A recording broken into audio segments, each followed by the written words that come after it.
Welcome to the Betting Network's NFL Week 11 breakdown. In this video, I'm going to discuss every NFL game from a market perspective, and I'll add in some game theory and kind of give my opinions on the sides and totals.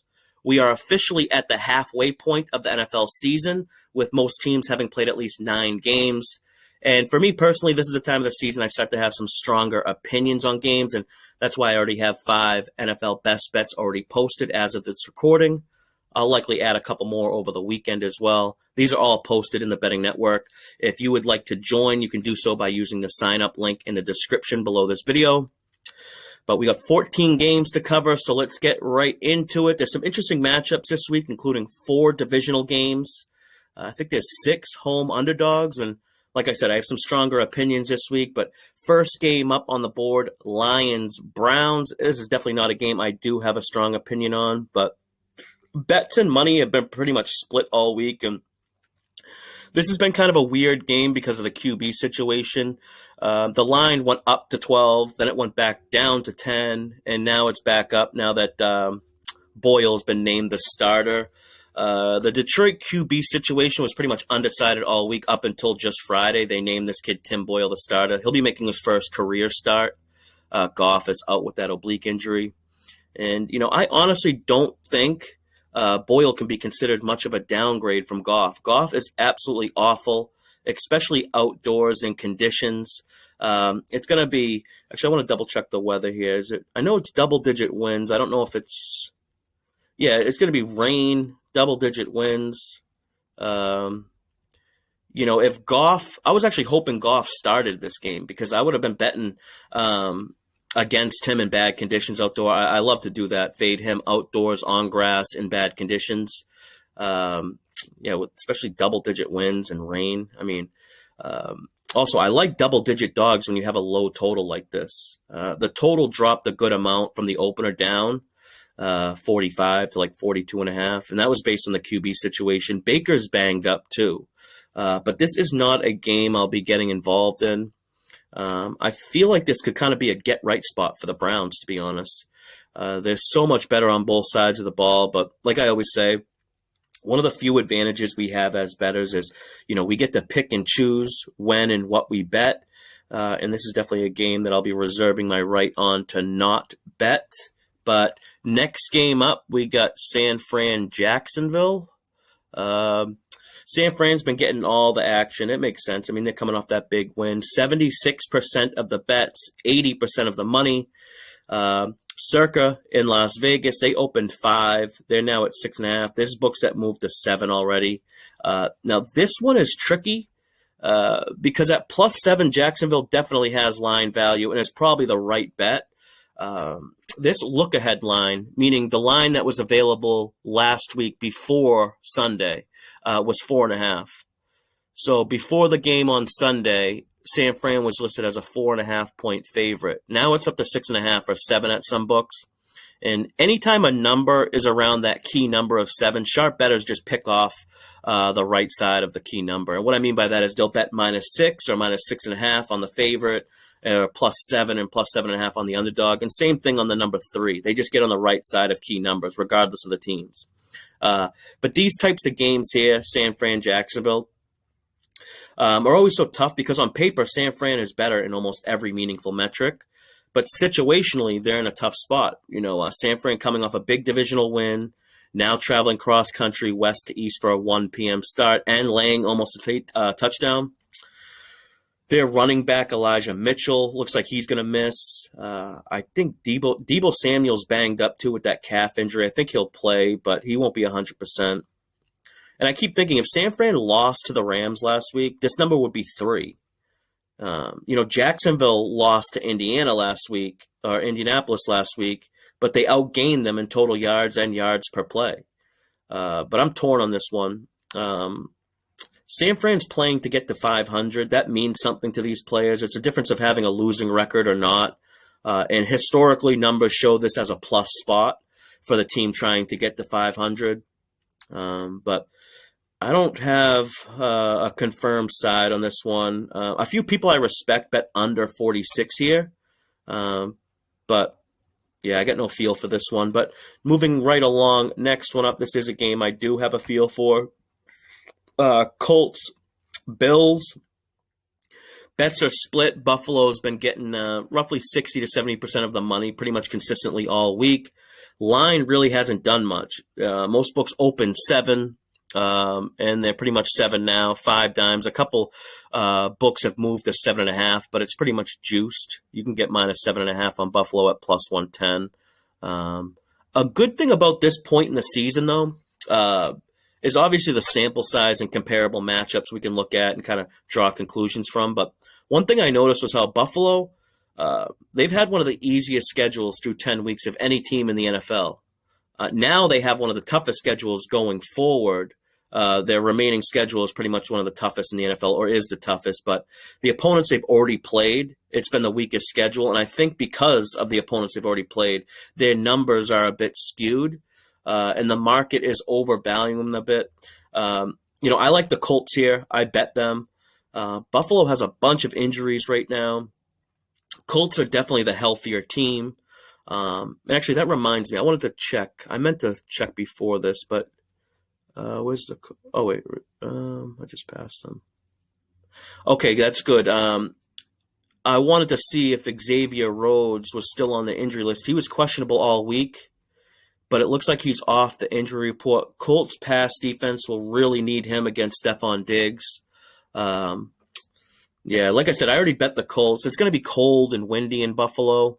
This could turn into like a grind 'em out type of game, which benefits the Colts in their running game. I think they can kind of control the clock, keep Josh Allen off the field. Now, I am a little bit concerned with Wentz and the birth of his child being a distraction. I assume he missed some practice time because of this. He just had a kid this week.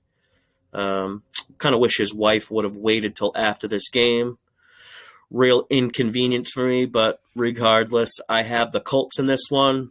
Let's keep it moving. We're looking Dolphins, Jets in this one, and it's all one-way action with Miami. They've been getting 70% of the bets and money all week. Line opened 2.5, and it's moved across 3. Some books are at 3.5 right now. Flacco is going to start for the Jets, and I was thinking this week and talking to some of my buddies. I'm from Boston and grew up in New England, lifelong Patriots fan, and we're kind of saying how we love being. It's nice being Patriots fans because you get teams like the Jets in their division. Teams that make a move like this, starting Flacco. How does a move to Joe Flacco even make sense? And I'm talking about from like an organizational standpoint. Why not just play the kid Mike White? It's week 11. You're 2-7. Flacco obviously isn't the long-term solution. It's just funny to me what like the moves like personnel-wise that other teams do. It just makes me feel grateful that I'm a Patriots fan. And it's not even like I think Flacco is in this game is like a downgrade from White or Wilson. It's just that even if Flacco plays great and say he goes off and gets a win, you still don't have the QB position solved. That's still going to be a question mark. The guy's like, I don't even know how old. But, and also, I'm not even sure how you even rate the Jets right now with Flacco. But Flacco could honestly get killed in this game. Like, literally killed, I'm thinking. Miami's such a blitz-heavy defense. The Jets have allowed 25 sacks through 9 games. And it's not like Flacco was even mobile in his prime, let alone now. I'm scared for him. I think he could, I don't know. It could be bad for him. But regardless of the on-field matchup, this is another game where the number is right around that key number, and Miami minus 2.5 was definitely the sharp side. Now at 3.5, sharps will likely take Jets. It doesn't matter the teams; it's all about the numbers. And I agree with both. I wouldn't argue with Jets plus 3.5 in this play with this spot here. Miami is a road favorite coming off 2 games. Miami's coming off 2 games where they benefited greatly from luck or randomness. That Houston game they won, they had 9 combined turnovers between the 2 teams. That's a lot of randomness. I don't really think Miami just dominated and outplayed them, but I'm going to be sitting this one out. Rich has a best bet on this game. So I am going to just root for him on that one. But let's go down to Washington, Carolina. Bets are split. Carolina's been getting most of the money all week. Line crossed that key number of 3. I got in on Carolina. It was one of the bets I made on the opener last Sunday. I was able to get 2.5, so I love seeing the 3.5 pop up now. Interesting note about this game is, I want to check, just to double check here. If you look at the bottom here, let me move my... Bill Vinovich is the head official for this game. Notorious under-ump. This guy's games he's the head official of are hitting at like, unders are hitting at like 60%. That's insane. When you have a sample size like that too, it's not really just like a fluke. He has under tendencies. So he's one of those umps, those officials that will drive you nuts watching the game too. Like I said, Carolina, they were one of the 4 bets I made on the opening line this past Sunday. Like I said, I got 2.5. So win or lose, I'm totally fine with it. I'd obviously would much rather it win, but I feel like I have a good bet. I feel like if you make bets like this in a market like the NFL, beating the key numbers, it'll all work out in the end. And I think that win for Carolina last week really sparked something. But again, this bet was more about a numbers grab for me. When I saw 2.5 and the whole Cam Newton story playing out, I knew it would be, this line would at least close at 3. So I just wanted to grab 2.5. But I also really do think Cam is an upgrade here too. The Panthers' big issue on offense before Cam Newton was red zone efficiency. And now Cam gives them multiple options inside the red zone. So, and also Washington now, losing Chase Young is huge. It's like not even really being talked about all that much, or maybe it is, I don't know. But it's a guy where teams like were forced to double team, and now they don't have to worry about that. Besides Chase Young too, Washington's got some guys banged up on the O-line. Their best O-line, Brandon Sheriff, he was questionable all week. I think their center too. They both missed time. They'll probably play, but I'm on the Panthers here. They have a much better defense. There's almost 100-yard difference in opponent yards per game between these two teams. Carolina's only allowing 280 yards per game. Washington's allowing 378 yards per game. Point differential, Carolina's plus 12, I believe. Washington's minus 61. Give me Carolina in this one. All right, let's move along. Baltimore, Chicago. This one was weird because of the Lamar Jackson issue during the week. He was sick. But Baltimore's been getting all the bets and money. But if we kind of look at the line history here, we can see Baltimore opened 6.5. News hits midweek on Lamar possibly being sick. Line drops a bit. Now books are moving back up because he will play. And then Chicago kind of got bad news of their own with Khalil Mack being out for the year. When Lamar was announced sick on Wednesday, bettors I respect took the Bears plus 6.5, trying to get ahead of the Lamar news, thinking maybe he'd miss the game completely. And the line did get down to 4.5 at some books, but started to creep back up. I do lean Bears myself. I'm starting to think defenses have kind of solved Lamar Jackson, or I guess have solved them as much as you can. He can still rip off runs, of course, and have big games, but I'm just not really high on Baltimore as a team, especially now because their defense is just not what it used to be or what I've been used to. And Bears probably would have been a play for me, but since Khalil Mack is out for the season, now Hicks is, I think, out too. Their D-line's missing those key guys. I'm not as interested. But it won't be a game I'll be really looking too much into. But do lean Bears, I guess. Next one up, we got Saints, Eagles.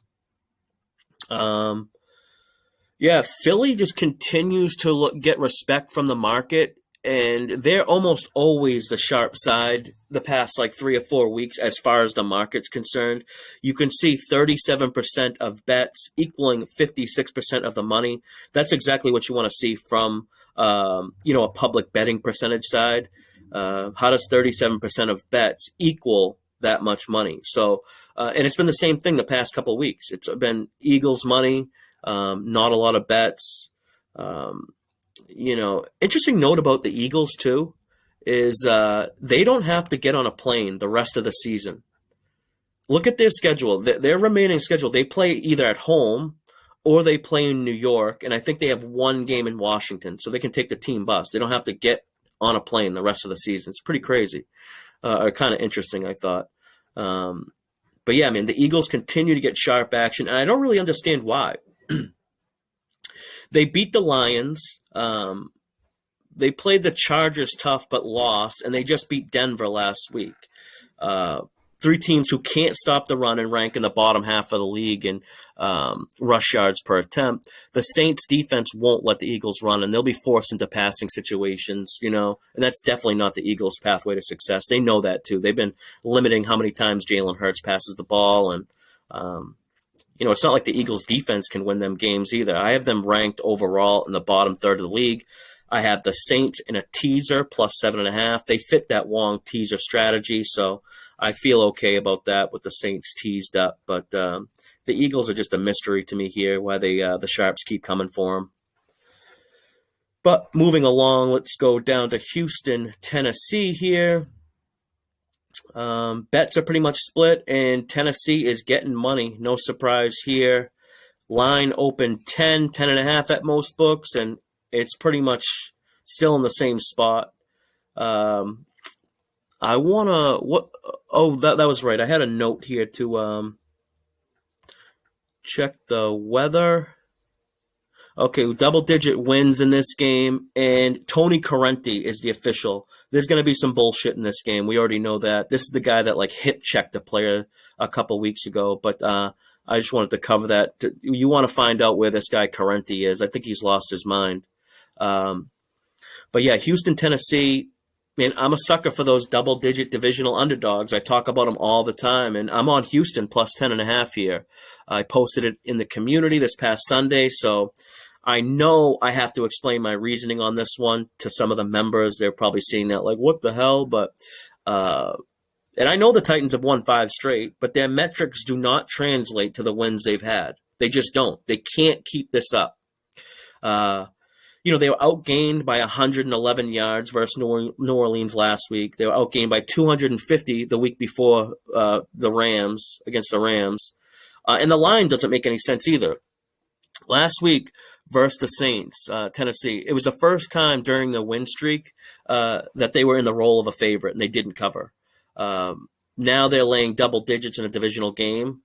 This Tennessee team really is just Tannehill and Julio Jones, when you think about it, with an offensive line that can't block.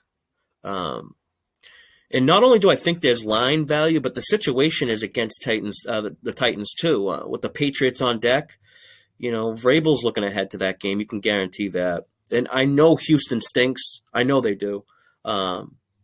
They've had extra time to prepare, coming off a bye week this week. Tyrod Taylor struggled against Miami in his last start, coming back from that injury. So now the rust is off.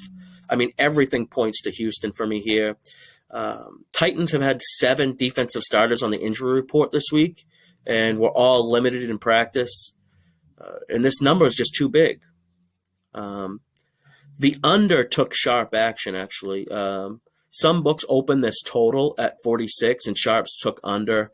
And again, Tony Corrente games stay under roughly 60% of the time. And I'm sure we'll see some friggin' nonsense here with that guy as the head ump. But let's go down. A couple more games left. Green Bay, Minnesota. Minnesota fits at basically the ideal market percentages that you want to see. When you have 29% of bets, or really anything below 50, but more money, 29% of bets, 46% of money. It's a side that the books will need. and you're getting respect in the line. Green Bay opened 2.5. They've moved down to 1. That tells me Minnesota's getting sharp action here. Public's on Green Bay and Rodgers. I really, really like Minnesota in this spot. I have them in a tease at 7.5, but the market looks really strong here for Minnesota. And, it kind of checks all the boxes because game theory, I agree with it too. Another, divisional game. Got Minnesota as a small divisional home dog. I actually have them in the Super Contest too. The lines come out Tuesday, and you can bet them Tuesday. I got Minnesota plus 2.5. And like I said, I bet them in a teaser plus 7.5. But Vikings are way better than their record too. Their 4-5 record. They could easily be 7-2. And this game is another game to get to 500 win percentage. Vikings, all their losses are single score losses, which means they're competitive in each game, but also has to do with a lot of the game state. When they're ahead, they play conservative. When they're behind, they'll air it out.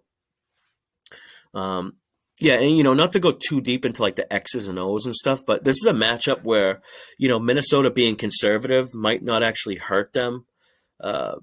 Green Bay ranks 26th versus the run.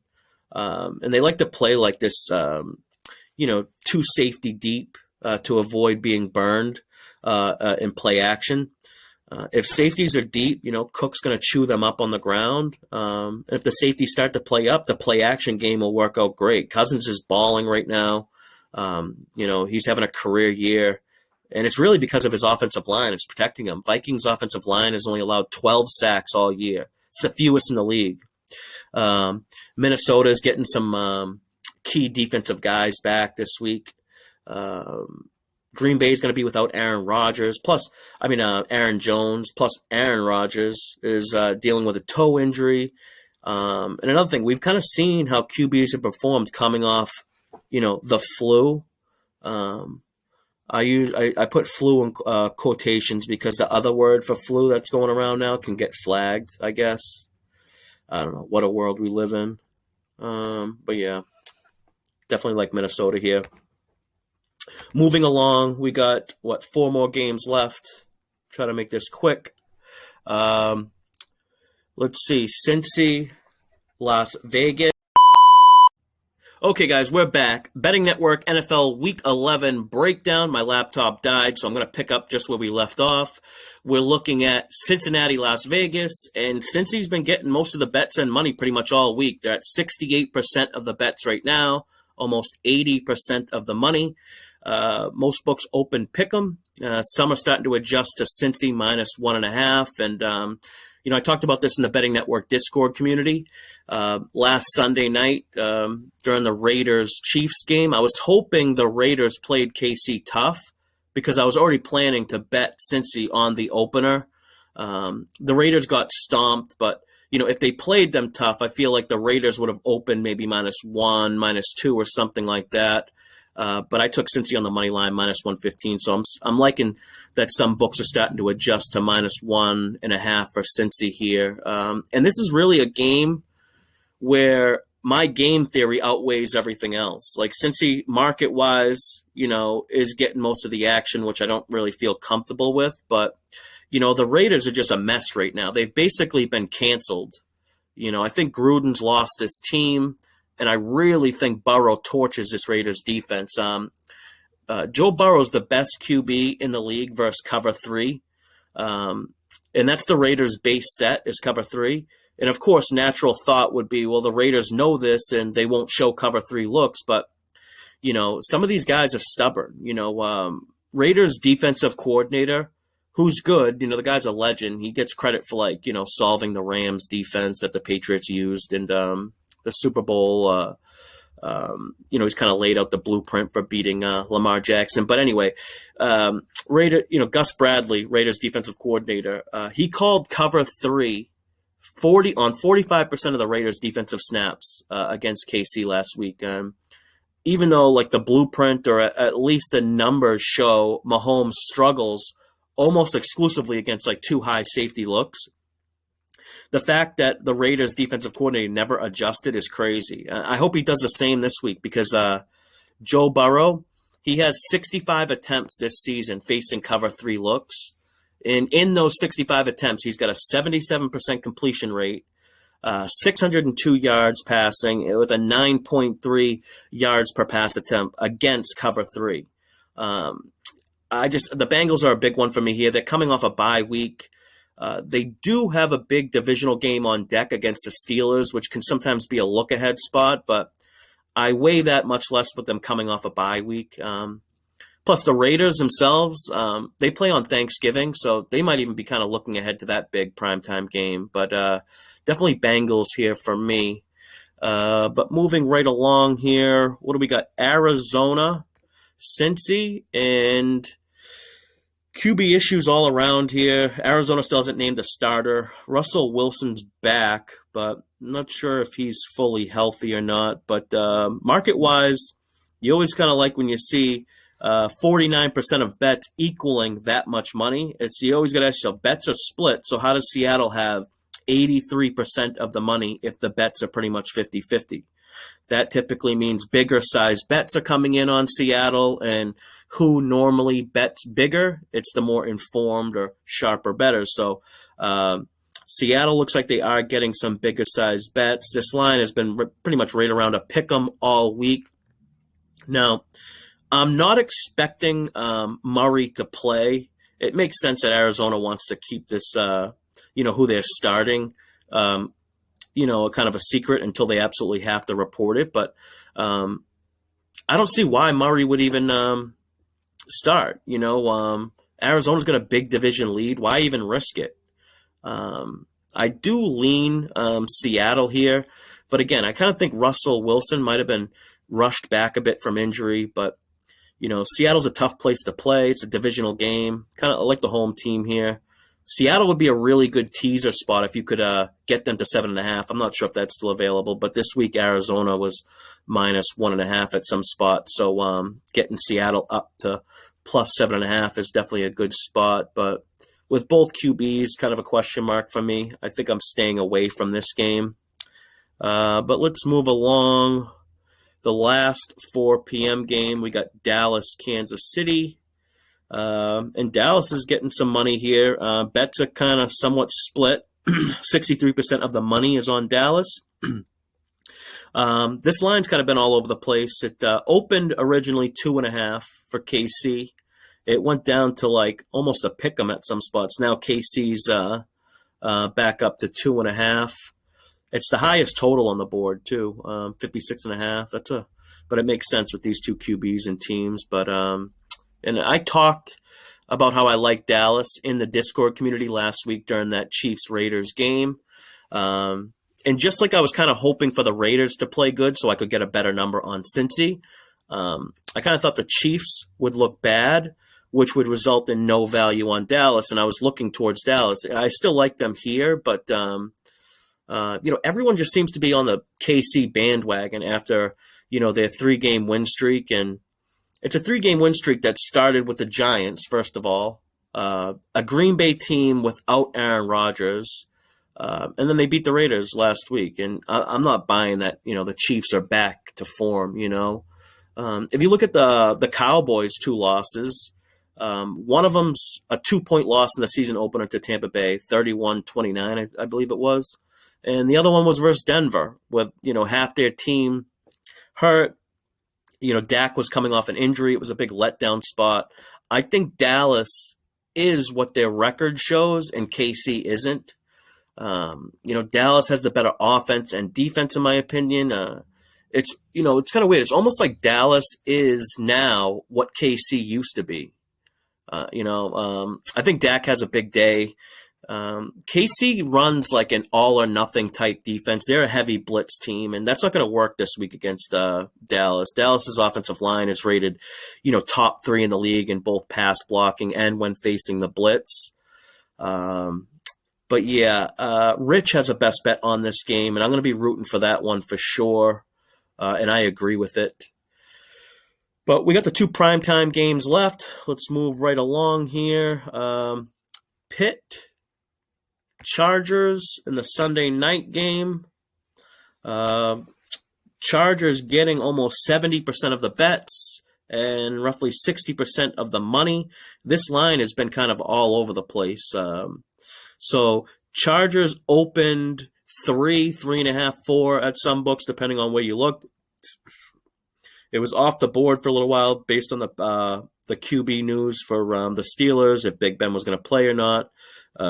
Went up to 6, and now Big Ben was kind of announced. He's active on the 53-man roster, so the line's kind of coming back down. And, similar to to Dallas, the Chargers were a team I was talking about this past Sunday. I would have made the Chargers a best bet at -3. But like I said, by the time the line opened back up, or when it was widely available, it was at 4.5. And this game was off the board all week, pretty much because of Big Ben's status. And like I said, it's been bouncing all around. Went up as high as 6. Now it's trending down because the news just broke Big Ben's activated. He's still not named the starter. But Chargers -6 was definitely a big overreaction to the QB situation for Pittsburgh. Rudolph, he had to come in and start last week on such a short notice. He basically had a few hours to prepare. Now he has a full week of reps. If he does actually start, he's listed as a starter now, but I don't know. They activated Big Ben, so we'll see. If this line continues to drop, and if Big Ben does start, it makes me like the Chargers because the line's going to get lower. And not even sure throwing Big Ben in last second helps the Steelers all that much, even though he knows the offense is his team. But, I don't know. But I kind of feel like the Chargers, roll in this one. But and I could see some points in this one, too. Big reason, besides the Big Ben news, that the Chargers got up as high as -6 or 6.5 at one point, is because of the defensive injuries for Pitt. They're going to be without Minka Fitzpatrick. Joe Hayden really hurts their secondary. Then T.J. Watt. Those are some big pieces out for Pitt. But, I could kind of see this one being high scoring. The Chargers' defense is awful too, but no official play on this game. But Monday night game, we got, Giants, Bucs. Bets are pretty much split. All the money is on Tampa Bay, but you got to it's kind of a weird, iffy spot here.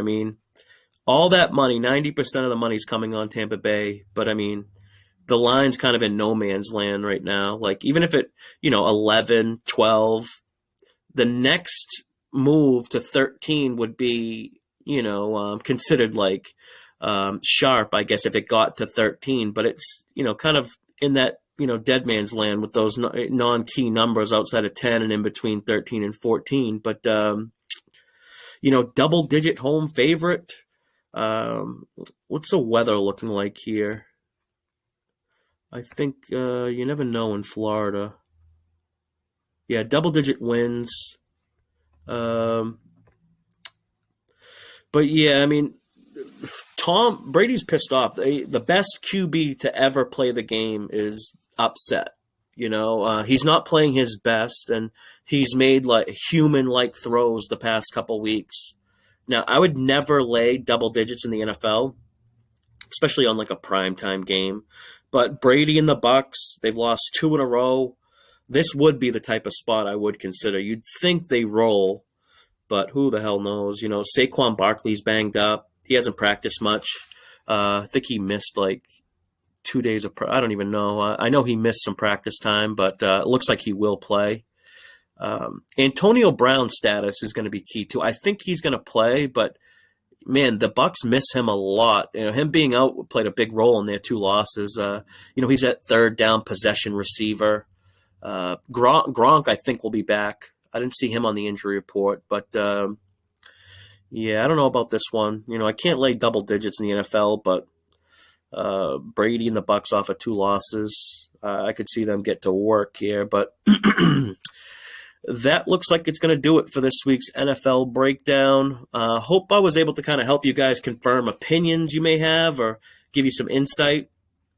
If so, A thumbs up or a like or comment would be huge on YouTube. I'd really appreciate it. I spend a good amount of time on these types of videos because, I want the info to actually be helpful and not just talk about bullshit that doesn't even matter. Not even sure if I'm accomplishing that, but whatever.